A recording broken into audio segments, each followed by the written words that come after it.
नमस्कार मित्रांनो, मी राज सुरेत्र स्वागत आहे तुमचं आपल्या यूट्यूब चॅनलमध्ये. मित्रांनो, जवळपास हमी भाव जाहीर झाल्यानंतर सुद्धा सोयाबीनला बऱ्याच दिवसापासून चांगली भाववाढ नव्हती, परंतु आज अचानक सोयाबीनच्या दरामध्ये चांगली वाढ दिसून आलेली आहे. तर आजच्या व्हिडिओमध्ये आपण कोणत्या बाजार समितीमध्ये सोयाबीनला किती बाजारभाव आहे त्याविषयीची माहिती घेणार आहोत. तर मित्रांनो, सर्वात अगोदर आपण बघणार आहोत बुलढाणा बाजार समितीमध्ये. तर तेथे जवळपास पिवळ्या सोयाबीनची 400 क्विंटलची आवक झालेली आहे आणि सर्वात जास्तीत जास्त भाव म्हणलं तर 4050 आणि कमीत कमी भाव म्हणलं सर्वसाधारण तर 3800 रुपये एवढा लागलेला आहे.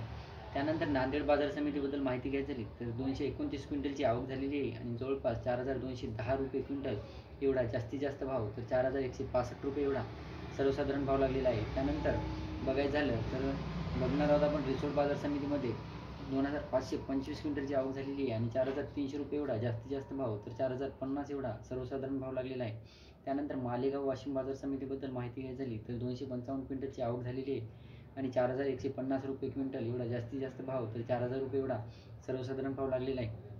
त्यानंतर पुढची बाजार समिती बघायची झाली तर अमरावती बाजार समिती, त्याच्यामध्ये लोकल सोयाबीनची 5856 क्विंटलची आवक झालेली आहे आणि 3900 रुपये क्विंटल एवढा जास्तीत जास्त भाव, तर 3700 रुपये एवढा सर्वसाधारण भाव लागलेला आहे. त्यानंतर हिंगोली बाजार समितीबद्दल माहिती घ्यायची झाली तर लोकल सोयाबीनची जवळपास 1000 क्विंटलची आवक झालेली आहे आणि 4300 एवढा जास्तीत जास्त भाव, 4100 एवढा जास्त सर्वसाधारण भाव लागलेला आहे. त्यानंतर लातूर बाजार समितीबद्दल माहिती घ्यायची झाली तर लातूर बाजार समितीमध्ये 22400